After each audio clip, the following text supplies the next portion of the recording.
الصلاة خير من النوم. السلام علیکم ورحمۃ اللہ وبرکاتہ. پیارے دوستو، بہت پہلے کی بات ہے. ملک فارس پر ایک بادشاہ حکومت کرتا تھا جو نیک تھا. اس کا ایک شہزادہ بھی تھا. اس کی ملکہ کا انتقال ہو چکا تھا. ایک بار سخت گرمی کے موسم میں بادشاہ کچھ لوگوں کے ساتھ مل کر کے شکار کرنے جنگل میں گیا. اس نے سارا دن شکار کیا. پھر شام کو وہ قافلہ واپس ہونے لگا تو اس بادشاہ کی نظر ایک خوبصورت ہرن پر پڑی. تو بادشاہ نے فوراً ایک تیر چلایا مگر وہ ہرن بچ گیا اور بھاگ گیا. بادشاہ نے پھر اس ہرن کے پیچھے پیچھے گھوڑا دوڑا دیا.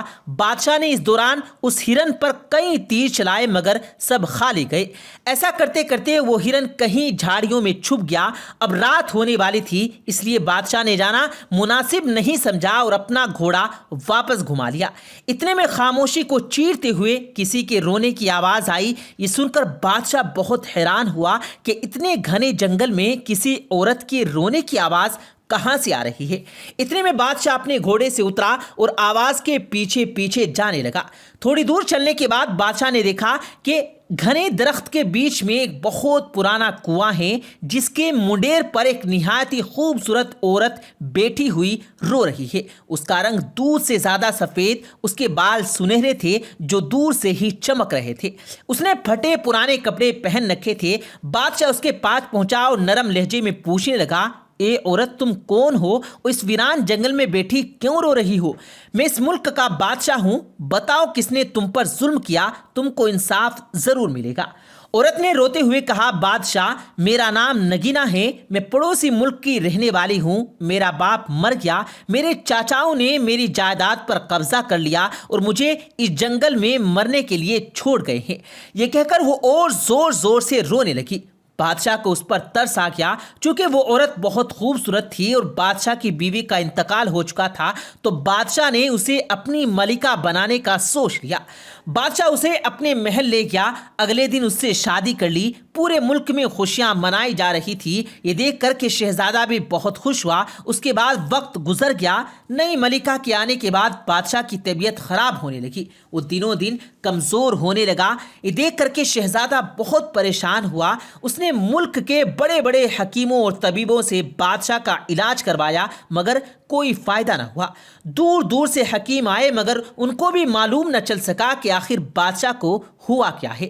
بادشاہ کا رنگ پیلا پڑ چکا تھا. اس کے بعد اس شہزادے نے فیصلہ کیا کہ وہ ملک کے سب سے بڑے نجومی کے پاس جائے گا. پھر شہزادہ ایک دن بہت بڑے نجومی کے پاس جاتا ہے. نجومی شہر سے دور ایک پہاڑی میں رہا کرتا تھا. شہزادے نے نجومی کو تمام باتیں بتائی اور مرض کے بارے میں پوچھنے لگا. نجومی نے کچھ حساب لگایا اور کہنے لگا، اے شہزادے، بادشاہ کی بیماری کی وجہ وہ ملکہ ہے. یہ سن کر شہزادہ پوچھنے لگا، بابا وہ کیسے؟ تو نجومی نے کہا، میرا حساب بتا رہا ہے کہ وہ ملکہ اصل میں ایک انسان نہیں بلکہ وہ انسان کی شکل میں ناگن ہے. جب کوئی سانپ 500 سال کی عمر کو پہنچ جاتا ہے اور 500 سال میں کسی انسان کی نظر اس پر نہیں پڑتی تو پھر اس سانپ کو یہ طاقت مل جاتی ہے کہ وہ جب چاہے کسی بھی انسان یا جانور کا روپ لے سکتا ہے. ملکہ بھی ایک ایسی ہی ناگن ہے. اب وہ بادشاہ کے جسم میں تھوڑا تھوڑا زہر پہنچا رہی ہے. شہزادے نے کہا، بابا، اس ناگن کو بادشاہ سے کیا دشمنی؟ نجومی نے پھر کچھ حساب لگایا اور کہا، آج سے 10 سال پہلے بادشاہ نے جنگل میں 2 ناگ کو مار دیا تھا جو اس کا باپ اور بھائی تھے. بس اسی کا یہ ناگن بدلہ لے رہی ہے. اگر یہ ناگن چاہے تو بادشاہ کو ایک بار میں مار سکتی ہے مگر یہ تھوڑا تھوڑا زہر بادشاہ کے جسم میں ڈال کر بادشاہ کو تڑپا تڑپا کر مارنا چاہتی ہے. شہزادے نے جب یہ سنا تو غصے سے لال ہو گیا اور کہنے لگا کہ ابھی میں جا کر اس ناگن کے ٹکڑے ٹکڑے کر دیتا ہوں. یہ سن کر نجومی نے کہا، نہیں شہزادے، اس کو مارنا اتنا آسان نہیں. وہ بہت طاقتور ہے. اگر تمہارا وار کھالی گیا تو پھر تم اس کے وار سے نہیں بچ پاؤ گے. شہزادے نے کہا، تو مجھے کیا کرنا چاہیے؟ نجومی نے کہا، شہزادے، اگر آپ ناگن کو صرف اسی وقت میں مار سکتے ہیں جب وہ اپنے اصل روپ میں ہو، جب وہ ناگن کے روپ میں ہو اور آپ کا تیر سیدھا اس کے فن میں لگنا چاہیے، تبھی وہ مر سکتی ہے. یہ سن کر کے شہزادے نے کہا، میں اسے انسان سے ناگن بنانے پر کیسے مجبور کروں گا؟ نجومی بابا نے کہا، اس کا حل میرے پاس ہے. میں تم کو ایک دوائی کی پڑیا دیتا ہوں. آج رات کھانا کھانے کے وقت میں چپکے سے اس کے پانی میں اس دوائی کو ملا کر پلا دینا، اس کے کمرے میں موجود سرائی کو بجھا دینا اور کمرے میں ایک تالا لگا دینا۔ اس دوائی کے اثر سے ملکہ کو آدھی رات کو زور کی پیاس لگے گی، پھر اس کے بعد جو ہوگا اپنی آنکھوں سے دیکھنا۔ پھر شہزادہ دوائی لے کر اپنے محل میں گیا۔ رات کا وقت ہوا، شہزادے نے بڑی ہوشیاری سے ملکہ کے پانی میں دوائی ملائی اور ملکہ نے اس پانی کو پی لیا۔ پھر شہزادے نے ملکہ کے کمرے کی سرائی کا پانی خالی کر دیا اور بغل والے کمرے میں چھپ گیا۔ جب ملکہ کمرے میں آئی تو شہزادے نے چپکے سے کمرے کے باہر تالا لگا دیا اور ایک تیر کمان لے کر روشن دان کے پاس بیٹھ گیا۔ آدھی رات کو ملکہ کو زوردار پیاس لگی، جو سراہی کے پاس گئی تو سراہی خالی تھی، دروازے کی طرف بڑھی تو دروازہ بند تھا۔ شہزادہ یہ سب دیکھ رہا تھا۔ پیارے دوستو، اس کمرے میں ایک نالی تھی جو گندے پانی کو بہانے کے لیے بنائی گئی تھی۔ ملکہ نے فیصلہ کیا کہ وہ اس نالی سے باہر جا کر کے اپنے پیاس کو بجھائے گی۔ پھر ملکہ نے بادشاہ کی طرف دیکھا تو وہ سو رہا تھا، تو ملکہ نے ایک فنکار لگائی اور دیکھتے ہی دیکھتے وہ ناگن بن گئی۔ وہ بل کھاتے ہوئے نالی کے راستے باہر نکل گئی۔ شہزادہ کو اتنا وقت نہیں مل سکا کہ وہ تیر چلا سکے، پھر وہ ناگن کے پیچھے پیچھے گیا۔ شہزادے نے دیکھا کہ ناگن ایک تالاب میں پانی پی رہی ہے۔ پانی پینے کے بعد وہ تالاب کے پاس لہرانے لگی اور دوسری طرف چلی گئی۔ وہ محل کی طرف نہیں جا رہی تھی بلکہ وہ دوسری طرف چلی جا رہی تھی۔ شہزادہ اس کے پیچھے پیچھے ہو لیا۔ چلتے چلتے ملکہ ایک غار کے پاس پہنچ گئی۔ غار کے پاس جا کر اس نے ایک زور کی فنکار لگائی۔ اس کے جواب میں دوسرے سانپ نے بھی ایک زوردار فنکار لگائی۔ پھر ایک بڑا سا سانپ اس غار سے باہر نکل آیا۔ پھر وہ ناگ اور ناگن ایک ساتھ ناچنے لگے اور ناچتے ناچتے وہ ایک دوسرے سے لپٹ گئے۔ یہ دیکھ کر کے شہزادہ حیران ہوا اور ایک پیڑ پر چڑھ گیا۔ پھر وہ ناگ غار میں چلا گیا اور یہ ناگن محل کی طرف واپس چلی گئی۔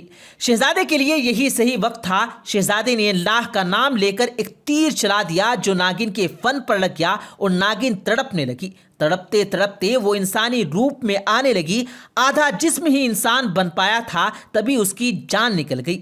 اس کی آواز کو سن کر کے وہاں وہ ناگ باہر نکلا۔ جب وہ ناگ غار سے باہر نکلا تو اس کے منہ سے آگ کے شعلے نکل رہے تھے۔ اسے دیکھ کر شہزادہ بہت زیادہ گھبرا گیا۔ اس ناگ پر ایک تیر چلا دیا۔ وہ تیر ناگ کے داہنی آنکھ میں جا لگا۔ پھر اس نے دوسرا تیر چلایا تو وہ اس کی بائیں آنکھ پر لگ گیا۔ اب ناگ اندھا ہو گیا، اسے کچھ بھی دکھائی نہیں دے رہا تھا، تو شہزادہ بار بار اسے ناگ پر تیر چلا رہا تھا، جس سے وہ ناگ بھی وہیں پر مر گیا۔ پھر شہزادہ پیڑ سے نیچے اترا اور اپنا خنجر نکال کر اس ناگ کے سر کو پھاڑ کر کے اس میں سے پتھر نکال لیا، اسے اپنی جیب میں رکھ لیا۔ اس ناگن ملکہ کو اپنے کندھے پر لاد کر محل لے گیا۔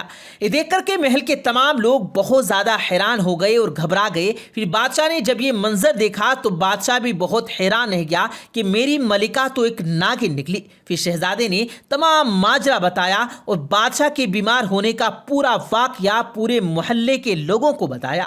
یہ سن کر کے سبھی لوگ بہت حیران ہو گئے۔ پھر شہزادے نے اپنے جیب سے اس پتھر کو نکالا اور بادشاہ کے ہونٹوں پر لگا دیا، جس سے بادشاہ کے جسم میں اس ناگن کا جتنا بھی زہر تھا تمام زہر اس پتھر پر آ گیا اور بادشاہ ایک دم ٹھیک ہو گیا۔